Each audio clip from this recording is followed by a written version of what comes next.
नमस्कार, आदाब, सत श्री अकाल दोस्तों, मैं हूं राम कुमार और स्वागत है आप सबको हमारी नई नवेली चैनल आर.के. स्टोरी में। दोस्तों, ये हमारे चैनल का पहला एपिसोड है। उम्मीद करता हूं कि आप सबको ज़रूर पसंद आएगा। कहानियां सुनना किसको पसंद नहीं है। आसमान की तारों को देखते हुए, दादी की गोद में सोते हुए ना जाने कितने कहानियां हम लोगों ने सुने हैं। और उन यादों को ताज़ा करने के लिए, आप लोगों के साथ देने के लिए मैं लेके आया हूँ आर.के. स्टोरी। तो दोस्तों, आगे बढ़ते हैं और शुरू करते हैं आज का ये एपिसोड। और उम्मीद करता हूँ कि इसे आप अंत तक ज़रूर देखेंगे। तो आइए दोस्तों, शुरू करते हैं। सिरांग नाम के एक जंगल में वीरू नाम का एक शिकारी रहता था। उनकी एक बीवी थी जिनका नाम फूलन था और एक 5 साल का बच्चा जिसका नाम महेशा रखा गया। और वीरू अपने बीवी और बच्चे से बेहद ही मोहब्बत करते थे। दूसरी जाति की लड़की से शादी करने के कारण वीरू को गाँव से निकाल दिया गया था और तब से वो जंगल में ही रहने लगा। वीरू उस एरिया का सबसे बड़ा शिकारी था। जंगल की गहराइयों में जाने की किसी में हिम्मत नहीं थी।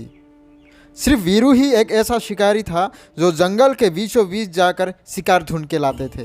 वीरू की शिकार को खरीदने के लिए शहरों से बड़े बड़े लोग आते थे। कुछ दिन अच्छे शिकार ना मिलने के कारण वीरू के लिए अपने परिवार को संभालना मुश्किल हो गया था। और फिर एक दिन उनकी दोस्त कमलेश ने बताया कि जंगल में एक बहुत ही बड़ा शिकार आ गया है जिससे गांव वाले बहुत ही डरा हुआ है और गांव की भैंस बकरियां सब कुछ खा चुका है।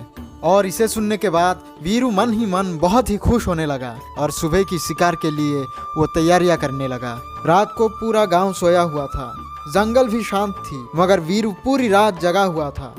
सिर्फ यही सोचता रहा कि ये शिकार किसी और को ना मिल जाए। सुबह शिकार पर जाने के समय वीरू अपने बीवी और बच्चे से कहा कि आज कुछ बड़ा होने वाला है। ये बोल के वीरू निकल गया क्योंकि वीरू को मालूम था अगर शिकार को वो मार नहीं पाया तो वो खुद घायल हो जाएगा।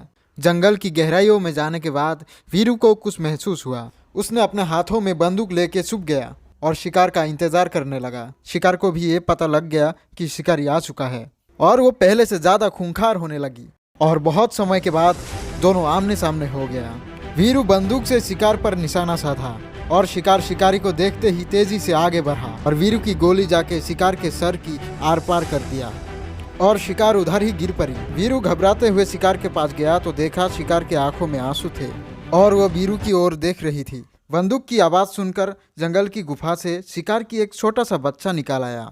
तब तक उसकी माँ मर चुकी थी, जिसे देखकर वीरू की आंखों में भी आंसू आ गया। वीरू अपने आसपास के शिकारी दोस्तों को बुलाया और शिकार को उठा के ले गया। वीरू उस छोटे से बच्चे को अपने गोद में लिया और उसे घर लेके आया। उस बच्चे को अपने बेटे के हाथों में देकर बोला कि आज से ये तुम्हारा भाई है। तो दोस्तों, कैसी लगी मेरी ये कहानी? अगर अच्छी लगी हो तो सब्सक्राइब करना मत भूलिएगा और साथ ही साथ शेयर, कमेंट और बेल आइकन दबाना मत भूलिएगा। तो शुक्रिया दोस्तों, मेरी कहानी को इतनी शांति से सुनने के लिए। दोबारा मुलाकात होगी हमारी दूसरी एपिसोड में एक नई कहानी के साथ। तब तक के लिए बाय बाय।